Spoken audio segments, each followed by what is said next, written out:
Le féminisme des 50 dernières années a gâché ma vie. Du divorce de mes parents à ma libération sexuelle en passant par mon avortement ou même toutes les valeurs qui ont porté le début de mon existence. Elle a quel âge? Elle semble jeune. Et pas très... Je ne sais pas si c'est pour la vidéo qu'elle s'est laissée comme ça. Parce qu'il a ses yeux, le contour de ses yeux sont tout rouges. Elle a l'air pâle. Et en plus, elle parle de ça gâcher sa vie. Elle est encore toute jeune. Ses parents ont divorcé. C'est malheureux, mais en Occident, franchement, pour moi, une jeune fille blanche qui me dit que ses parents ont divorcé, pour moi, c'est la normalité pour les blancs. Maintenant, si des jeunes enfants noirs commencent à me dire que c'est la normalité pour eux que leurs parents se divorcent, là, ça commence à faire bizarre. Parce que moi, dans les mœurs, même là où je suis, le divorce, c'est pas quelque chose qu'on attend tous les jours. Et qui fondamentalement m'ont rendue profondément nihiliste et dépressive, tout n'a été qu'un pitoyable échec, pour moi et les gens qui m'entourent. Donc bienvenue dans cette vidéo où nous allons parler du dark side du féminisme. Du dark side du féminisme, le côté sombre du féminisme. Donc ok, voyons voir ça. Hisashiburi da na. Menu-san. Tadaima. Non, elle l'a mise en scène, tant mieux. Cela fait un moment que j'observe, dans ma propre vie et dans la vie de mes proches, un véritable décalage qu'il y a entre la théorie utopique de la libération de la femme et les impacts réels que cela a dans nos vies. Et j'avoue que je n'arrivais pas trop à formuler tout ça de manière cohérente, indépendamment bien sûr de mon ressenti et de mon expérience personnelle. Jusqu'à ce que je tombe très récemment sur cette idée de croyance de luxe développée par un doctorant en psychologie à l'université de Cambridge du nom de Rob Henderson. Ce concept n'explique pas tout, mais il a l'avantage de réunir à lui seul un certain nombre de problématiques et m'a permis de créer un liant entre plusieurs choses que je souhaitais expliquer. Donc Henderson, à la base, il s'inspire de la théorie de la classe de loisirs, The Theory of the Leisure Class, théorie dans laquelle le sociologue Thorstein Veblen développe le concept de consommation ostentatoire. Après, vous me connaissez, moi, avec les lectures, c'est pas que je n'aime pas lire, mais j'aime lire que ce qui m'intéresse, c'est l'essentiel. Donc, j'attends de voir le concept en elle-même, qu'est-ce qu'elle vaut. Parce que c'est toujours comme ça, avec les Occidentaux, ils vont te assommer de livres. À la fin, la pertinence de ce qui est démontré n'est pas si pertinent que ça. Ou alors, tu n'avais pas besoin de lire toute la totalité de livres qu'ils font ou qu'ils ont lus pour penser la même chose qu'eux ou même pour penser mieux qu'eux. Donc... Consommation ostentatoire, ça explique simplement que en fait, les riches du siècle dernier se distinguaient du peuple de par leur possession. D'où le nom consommation ostentatoire. Voilà pour la théorie de la classe de loisirs. Maintenant, Henderson, il dit que comme aujourd'hui le confort matériel, on va dire, est accessible à tous, la consommation ostentatoire ayant descendu l'échelle sociale dans les pays développés, eh bien les élites ont dû trouver une autre manière de se distinguer. Et cette nouvelle manière de se distinguer, ce serait grâce à ce qu'il appelle les croyances de luxe. Des valeurs, des avis politiques, des croyances qui permettent à ces élites de non seulement garder leurs privilèges monétaires et sociaux, mais aussi d'avoir la supériorité morale. Concrètement, promouvoir des actions politiques comme ouvrir les frontières, des... Non, ça c'est pas...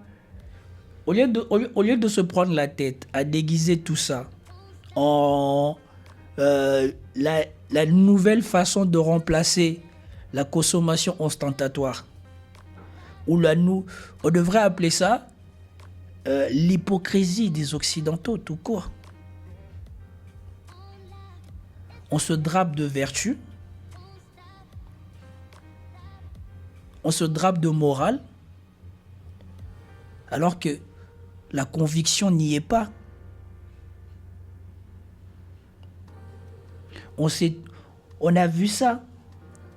Ces gens-là, qui disent qui manifestent tous ces droits-là. Là.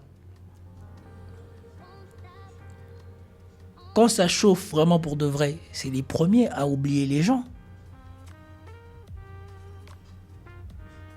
Et quand vous allez fouiller dans leur vraie vie, vous voyez que les choses qu'ils prônent ou les choses qu'ils revendiquent, ce n'est pas ce qu'ils font ou ils vivent dans leur vraie vie.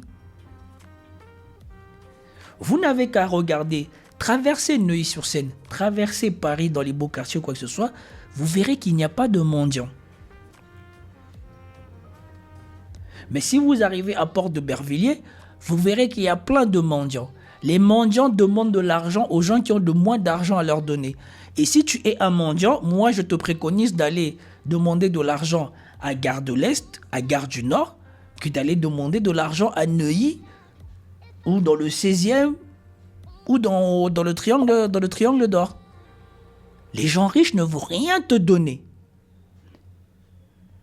Mais c'est les premiers qui vont venir te parler de solidarité et de morale. Pénaliser la drogue ou bien désarmer la police sont des croyances qui, sous couvert de pureté morale et de compassion pour les plus opprimés, ne sont en réalité défendables que lorsque l'on a de l'argent pour se protéger des dommages collatéraux. De la même manière que des chaussures à 500 € ne coûtent pas cher pour ces gens-là, ces croyances leur coûtent moins cher qu'elles ne coûtent aux gens en bas de l'échelle sociale qui payeront plein pot le prix de ces choix politiques. Henderson donne l'exemple du pan. Il faut être un pan en excellente santé pour pouvoir à la fois garder sa queue grandiose et intacte, tout en réussissant à échapper aux prédateurs. C'est une stratégie de reproduction très risquée que seule l'élite génétique des pans peuvent se permettre. Et bien c'est la même chose avec... Eh ben dis donc, qu'est-ce qu'il faut pas écouter?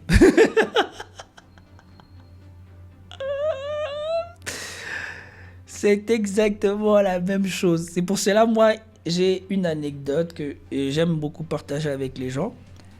Je vous dis, quand vous voyez un homme... Ben, en plus, c'est la même chose que j'avais dit pour le mariage de Janet Jackson avec son milliardaire. J'ai dit, quand tu es un homme pourvoyeur à l'occidental, quand tu divorces, ta femme embarque 50% de ce qui est toi. Mais quand tu es un homme riche de l'élite supérieure, quand ta femme elle vient, tu détermines ce à quoi elle va partir dès le début. Et en général, ça varie entre 0 et 20% de ce que tu possèdes, et même moins. Et pourtant, elle est contente d'être avec toi. C'est exactement la même chose. Le riche va prôner le mariage tout en minimisant, ou en tout cas les politiciens, ces genres de personnes-là, en Occident, vont faire semblant de prendre des postures morales, qu'il faut protéger le mariage et tout ça et patati et patata, alors qu'ils savent qu'à la sortie de ça, ce sont les hommes blancs et les hommes d'Occident qui se ruinent, tandis que eux, quand ils se marient, leur patrimoine est déjà protégé contre l'éventualité qu'ils sachent déjà bien plus probable que leur mariage échoue et que la femme parte à la fin. Les croyances de luxe. Il faut également être très bien placé socialement pour avoir ces croyances moralement louables sans avoir à en payer les conséquences directes. Finalement, si la consommation ostentatoire qui s'est propagée à grande échelle durant le siècle dernier a été en grande partie responsable de la destruction de l'écosystème de notre planète, les croyances de luxe, elles, surtout lorsqu'elles sont propagées à grande échelle dans la société, mènent à une destruction de notre culture, voire même de notre civilisation occidentale tout entière. Parce que, en fait... Est-ce faux? Est-ce faux? Aujourd'hui, ces gens-là, ils ont poussé la corde. Ils ont poussé la corde tellement loin que vous voyez, quand ils sont partis massacrer Kadhafi, personne ne s'est plaint en Occident.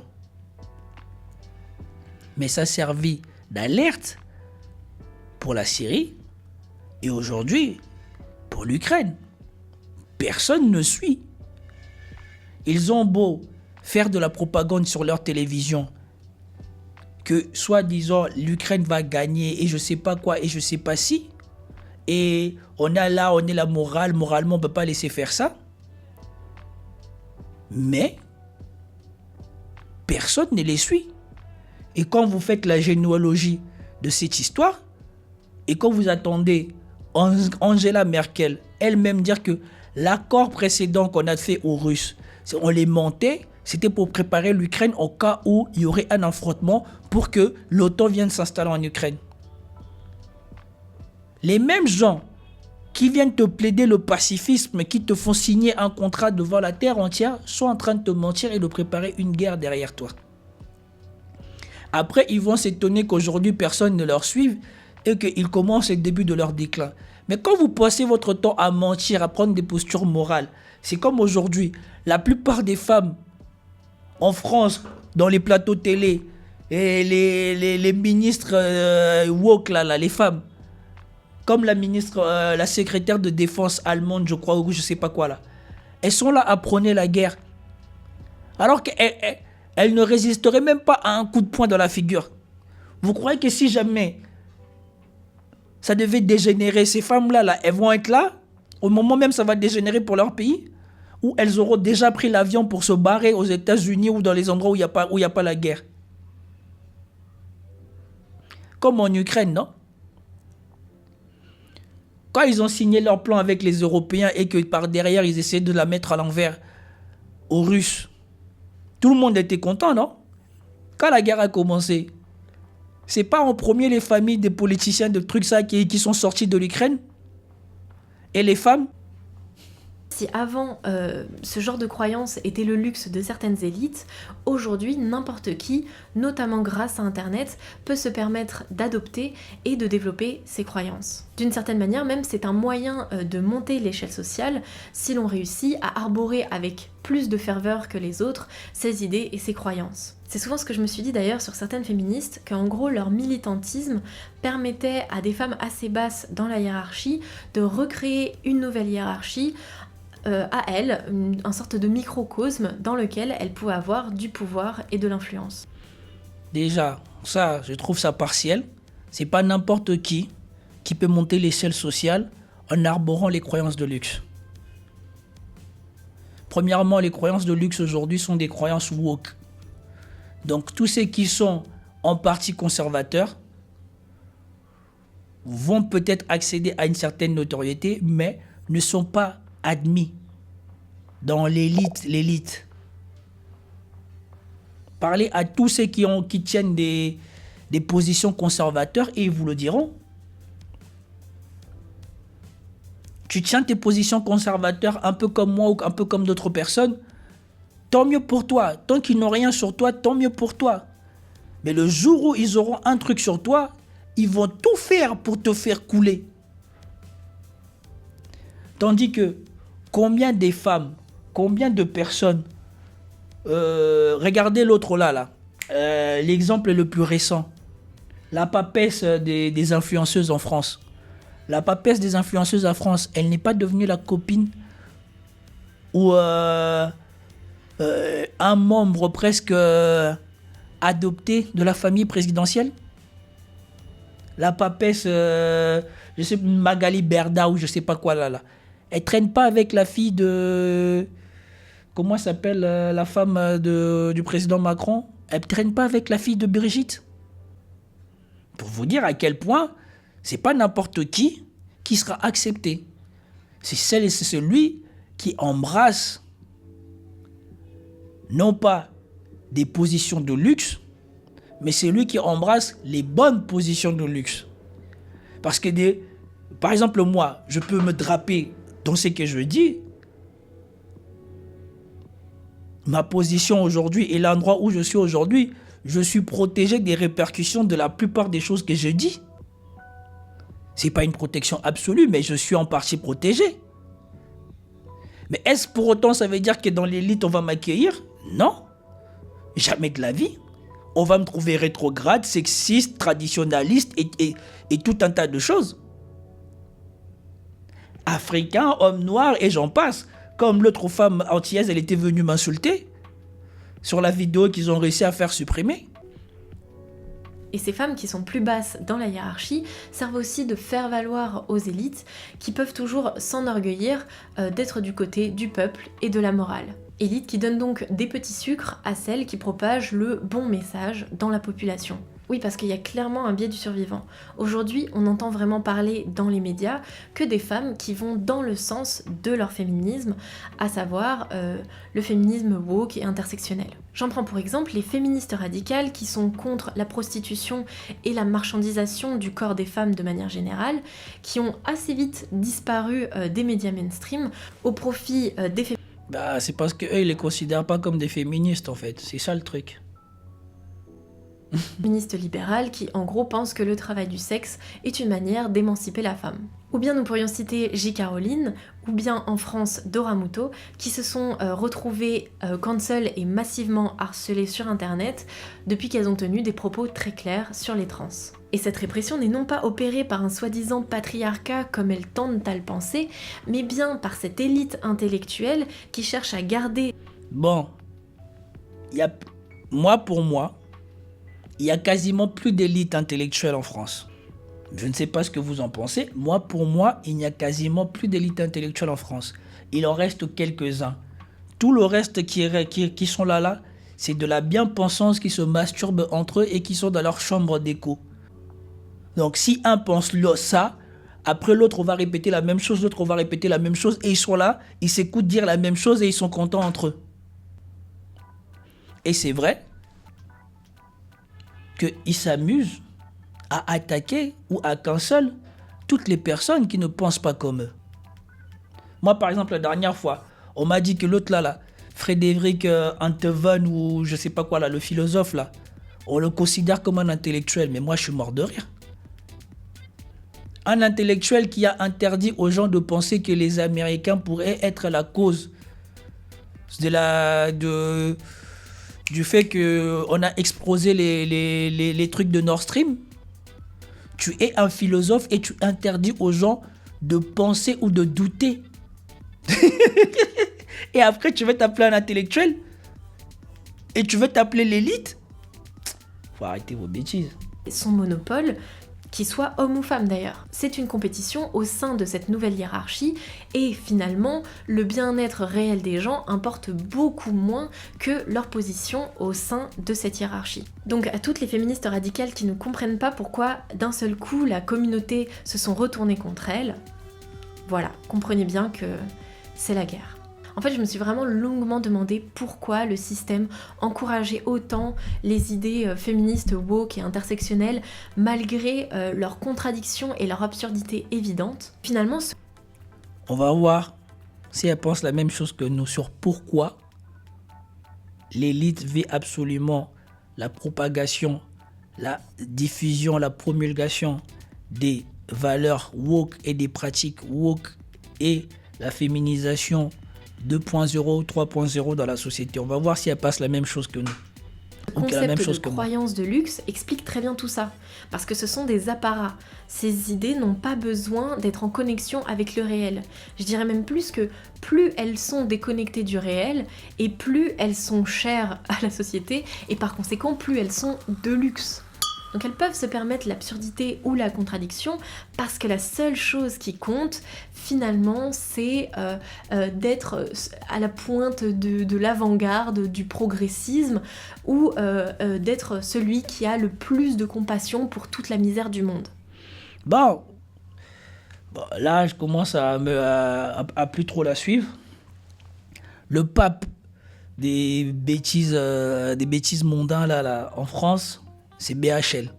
Et BHL, maintenant, il est déjà beaucoup contesté en France. Avant, on ne pouvait rien lui faire.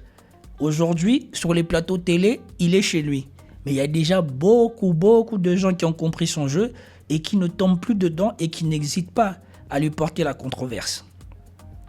Mais tout ça l'agenda wokiste, c'est pas pour paraître à l'avant-garde du progressisme.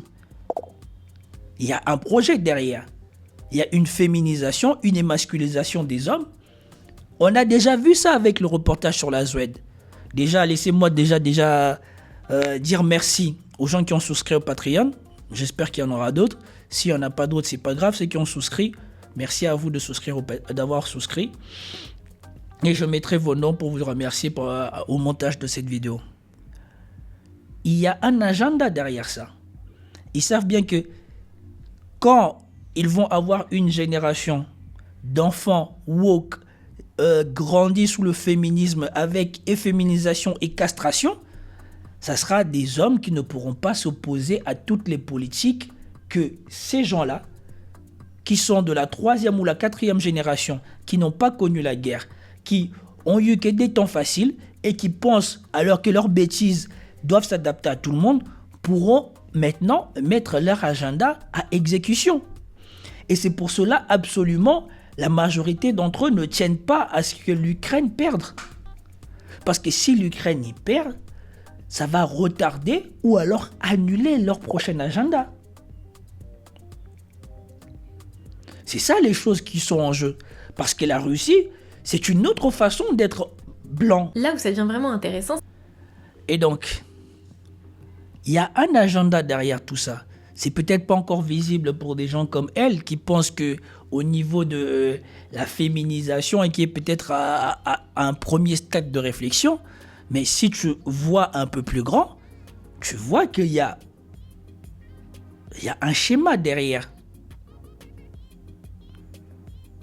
Parce que partout où il y a des hommes forts et des hommes qui tiennent à leur famille, quand il y a eu l'épisode du C-19, les gouvernements n'ont pas pu faire ce qu'ils voulaient comme ils ont fait dans certains pays. Ou, comme par hasard, ce sont les pays où on a la féminisation bien avancée. Quand en fait on se rend compte que toutes ces idées tenues par l'élite intellectuelle sont aussi totalement au service de l'élite financière. Parce que finalement, quelle que soit la forme qu'elles prennent, ces idées n'ont toujours qu'un seul résultat apparent. Laisser le peuple céder à ses pulsions et le laisser comme ça dans cet état de victimisation, de colère, de peur, de flemme et de déculpabilité. Forum économique mondial, Claude Schwartz.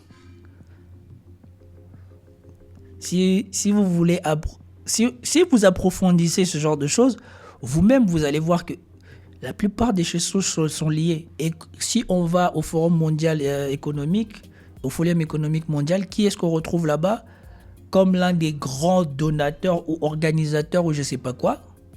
Bill Gates. Et qu'est-ce que ce mec-là, il veut? Il veut que la terre entière renonce à l'agriculture normale qui a permis à l'humanité de vivre et de survivre depuis des milliers d'années au profit de son agriculture à lui qui détruit le sol et qui, in fine, empêche toute personne d'avoir accès à l'agriculture si tu n'achètes pas ses semences à la base. Il est en train de lutter, il est en train de racheter des terres partout où il peut pour mettre en place ses champs à lui, ces champs dans lesquels rien ne pourra pousser si tu n'achètes pas des engrais ou des trucs qui appartiennent à Bill Gates. Bien sûr, il y a des gens qui résistent. On l'a chassé de l'Inde à cause de ça, puisque les fermiers indiens se sont rendus compte de l'arnaque quand ils ne pouvaient presque plus rien faire pousser sur leurs terres. Au début, c'est bien. Mais après, si les prix des engrais augmentent, comment tu fais? Ton sol où tu pouvais planter ton maïs pour manger toi tout seul, comment tu fais après? De tous ces pulsions primaires qui en définitive empêchent quiconque de s'élever réellement dans la société. Je vous le dis clairement, une grande partie du féminisme moderne a brisé ma vie. Et si certains Je suis intéressé de savoir comment ils ont fait ça. concepts ont pu me paraître libérateurs dans ma vingtaine, voilà que j'arrive à 30 et l'addition est extrêmement salée. À 20 ans... Ouah, elle arrive à 30 ans.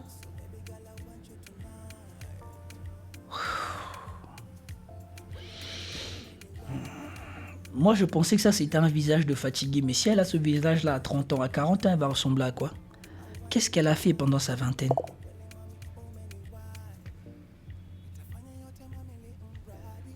On est riche de notre beauté, de notre temps. On a l'impression qu'on peut se permettre ce genre d'extravagance, de croyances de luxe. Et à cet âge où l'on est si fragile et influençable sur la perception que l'on a de nous-mêmes, c'est vraiment si agréable de se sentir supérieur moralement et accepté dans une communauté en adoptant comme ça ces grandes idées. Il faut que je vous montre une vidéo. Je ne sais pas si ça sera intéressant que je la commente ou pas. C'est une vidéo d'un mec qui a pris des photos des filles. Comme par hasard, ça ne marche que sur les filles. Des filles avant qu'elles ne rentrent à la faculté aux États-Unis et des filles pendant qu'elles sont à la faculté aux États-Unis. Vous allez voir les dégâts du féminisme et vous allez comprendre pourquoi cette société est en train de courir vers sa fin. Comme par hasard, les mecs, eux, on leur offre de quoi apprendre à structurer, à gagner de l'argent. Donc eux, ils vont là-bas pour faire quelque chose de bien. Les femmes vont aux États-Unis, comme a dit quelqu'un, c'est une perte d'argent. Tu prends ton argent, si tu as une fille un peu fragile, un peu bordélique et tout ça, tu la vois à la fac aux États-Unis, tu as jeté ton argent. Ta fille, elle est partie, elle avait les cheveux longs, elle finit avec des piercings, les cheveux rasés, je sais pas quoi. Je sais pas si je la retrouverai et que je l'introduirai sur le montage de cette vidéo ou si je ferai une vidéo dessus. Je ferai tout pour la retrouver pour que vous la voyez. Pour que vous voyez à quel point ces gens-là marchent sur la tête. À quel point les universités, c'est un truc qui tue la société, en tout cas la société occidentale, et l'avenir de la société occidentale. Parce que ces femmes-là seront difficilement récupérables. Et ce n'est qu'une illusion parce que, en fait, au bout d'un moment, le monde nous rattrape et croyez-moi sur parole, la baffe du retour au réel fait très très mal. Toutes ces idées brisent nos familles, nos nations et nous font miroiter des chimères utopistes qui ne sont là que pour nous garder sous contrôle, pour nous garder sous antidépresseurs, sous anxiolytiques ou sous toute autre forme d'addiction. Je crois que le pire, c'est quand ils ont commencé à faire... Mais ça c'est un plaisir, ça c'est un luxe que je n'attends que chez des gosses de riches. La plupart des gosses de pauvres, moi je connais très peu de gosses de pauvres qui succombent à l'addiction en étant jeunes. Bien sûr, j'ai des amis qui, une fois à l'âge adulte, ils n'ont presque rien à faire. Je ne sais pas la galère, je ne sais pas comment ils sont devenus addicts à la drogue. Mais en grandissant, 96% des gens avec qui j'ai grandi, jusqu'à ce qu'on arrive vers nos 18 ans et que chacun commence à prendre son chemin, l'addiction, on n'avait aucune addiction à rien du tout. Certains ont fait l'expérience de leur premier joint, de leur première verre d'alcool, de leur première cigarette, mais personne n'avait d'addiction. Moi, je ne fume pas, je ne me drogue pas, et je bois de temps en temps. Et je ne bois pas du whisky, des trucs comme ça pour m'éclater la tête.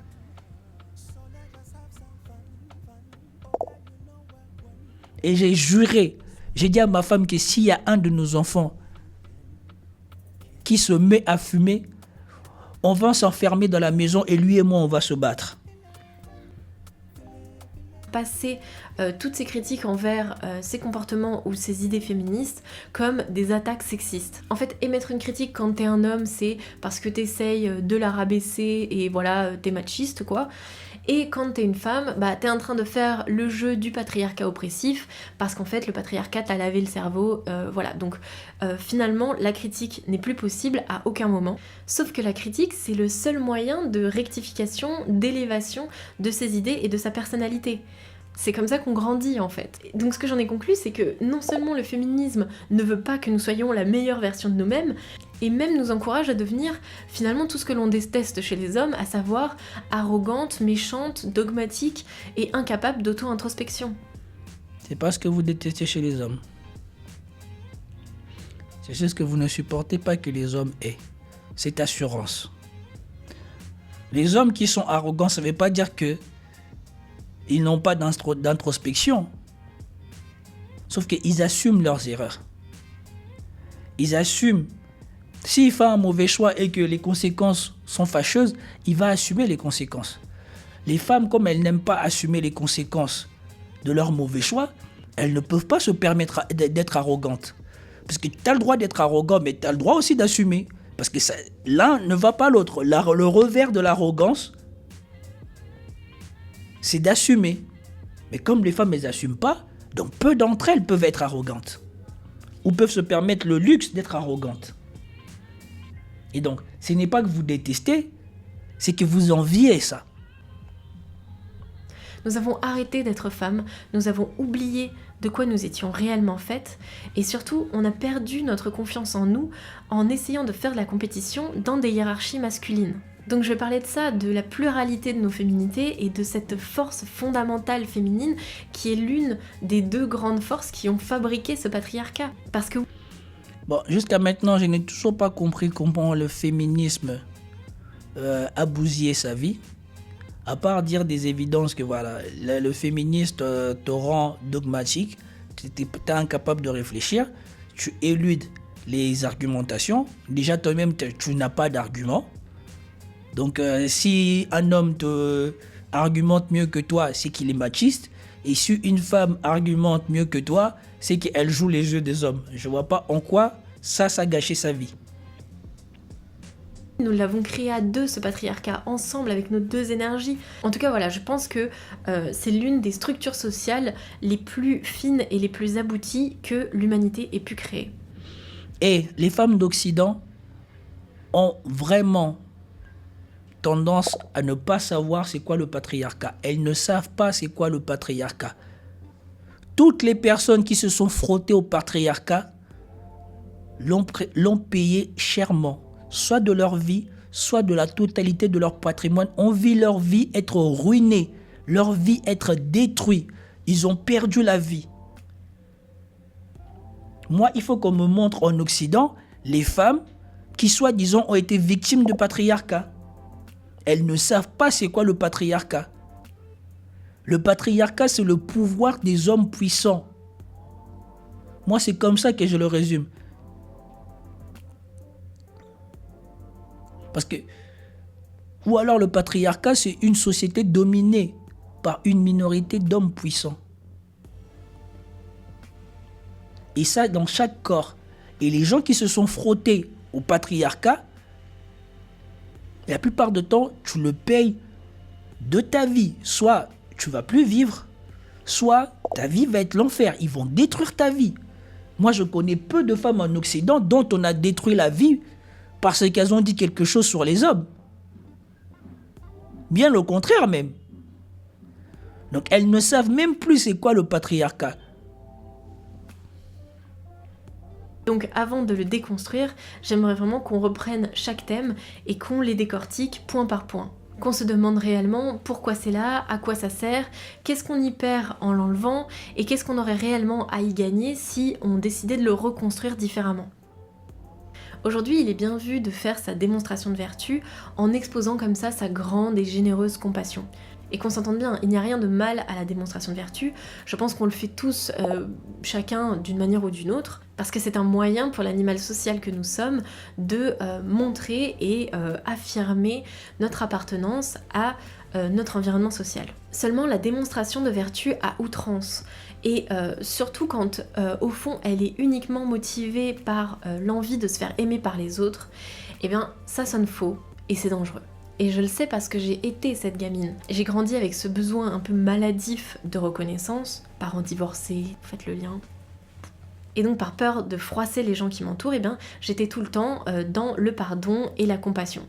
Voilà, je pardonnais tout, j'acceptais tout, je comprenais tout, et j'essayais de me convaincre que j'aimais les autres.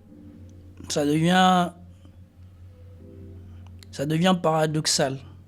Si elle était féministe, elle ne peut pas être tout le temps dans le pardon, dans la compréhension. Elle ne peut pas être dans ça.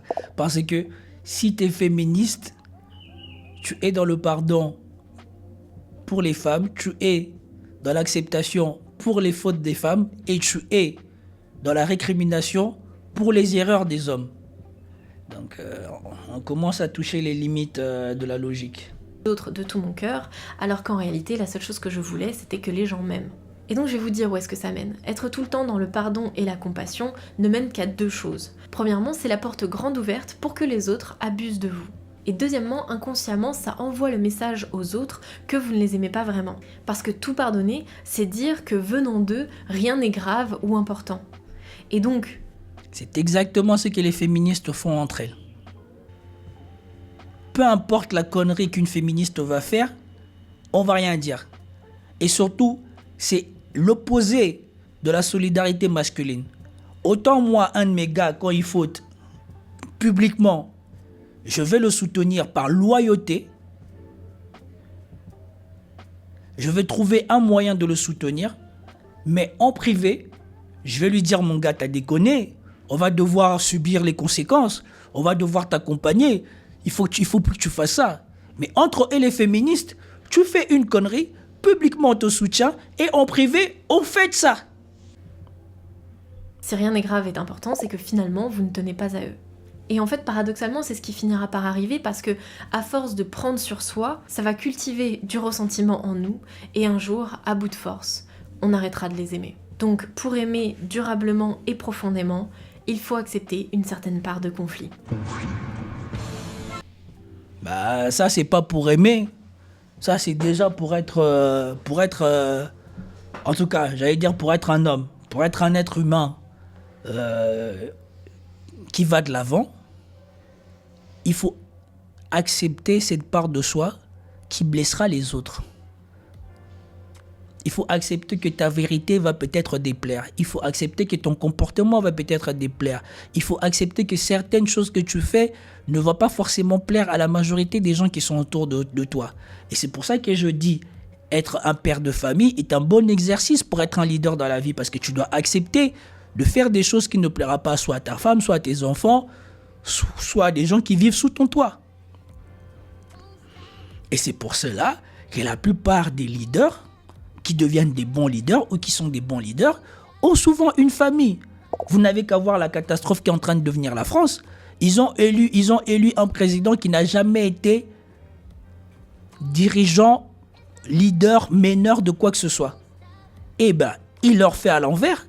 Pendant 2 mandats, il n'a fait que faire ce que lui veut. À aucun moment, l'intérêt des Français, l'intérêt des gens les intéresse. Combien de fois il les a insultés? Et quand on vous dit que voilà à quoi sert l'agenda du wokisme, c'est pour que les gens oublient des notions simples comme cela, que tu ne peux pas mettre à la tête d'une organisation, d'un groupe, quelqu'un qui n'a jamais eu un jour à exercer la responsabilité de mener des gens. Mais on a voulu révolutionner les choses, en nous faisant croire qu'en France, un mec qui n'a jamais été député, qui n'a jamais concouru à être député, à être quoi que ce soit, qui n'a jamais eu de compromis à faire avec qui que ce soit, soudainement a les capacités de mener la France. Et bien on a vu ce que c'est. La France est ridiculisée sur le plan diplomatique. La parole des hommes politiques français ne vaut plus rien. Les gilets jaunes ont défilé pendant je ne sais pas combien de temps.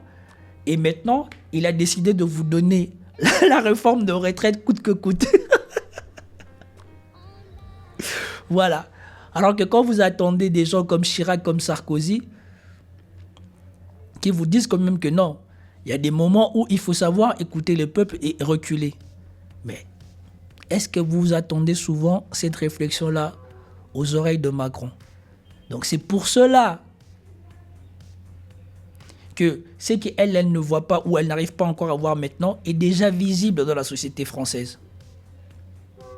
Les 20 dernières années, ce qui a été fait les 20 dernières années sont les choses qui ont ramolli le cerveau de la société française pour que des gens comme Macron, sortis de nulle part avec aucune expérience de leader ou quoi que ce soit, deviennent présidents. C'est exactement ça, l'agenda.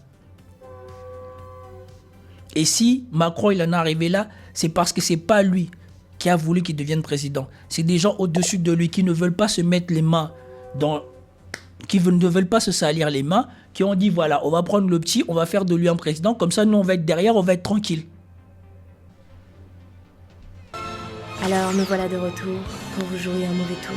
Afin de préserver le monde de la dévastation, afin de rallier tous les hommes à notre nation, afin de faire briller l'amour et la vérité, afin d'étendre notre pouvoir. Sérieux, les références. Amélie Menu plus rapide que la lumière, rendez-vous tous. Ou ce sera la guerre. Si vous avez aimé cette vidéo, je vous propose de clap, commenter, liker, s'abonner. Bon, franchement, elle a bien fini, ça me fait rire. Bon, après, ceux qui ont mon âge ou ceux qui sont à peu près en dessous de moi comprendront. Elle a fait le début de Pokémon et c'est pas mal comme référence. Mais bon, la vidéo, elle est cool. La vidéo, elle est cool. Tout ce qu'elle a lu, pas besoin de lire tout ce qu'elle a lu pour arriver à déduire les choses qu'elle a déduites. Et c'est pour ça que moi, maintenant, je commence vraiment à prendre des pincettes, à écouter tous ces gens-là, mettre des noms d'auteurs et d'auteurs et d'auteurs et d'auteurs. Ce qui m'intéresse, c'est le concept, qu'est-ce qu'ils disent. Et des fois, on prend quelque chose de simple que quelqu'un comme moi peut arriver à déterminer, on l'habille de concept de je sais pas quoi, et après on te fait écrire un livre dessus, et après on se nomme intellectuel. Alors qu'il n'y a pas besoin de tout ça. Comme je vous ai dit les gars, ne renoncez jamais à votre intelligence, à votre capacité à réfléchir. C'est la meilleure chose que vous ayez sur Terre. Vous n'avez pas besoin de vous sentir inférieur par rapport à tous ces gens qui se sentent obligés de lire des livres pour se sentir intelligents. Certes, c'est bien de lire pour sa culture personnelle, mais au bout d'un moment, avec un certain nombre d'expériences et un certain œil aiguisé sur les choses de la vie, vous arrivez à voir les mêmes choses que sans avoir besoin de lire tout ce qu'ils ont lu.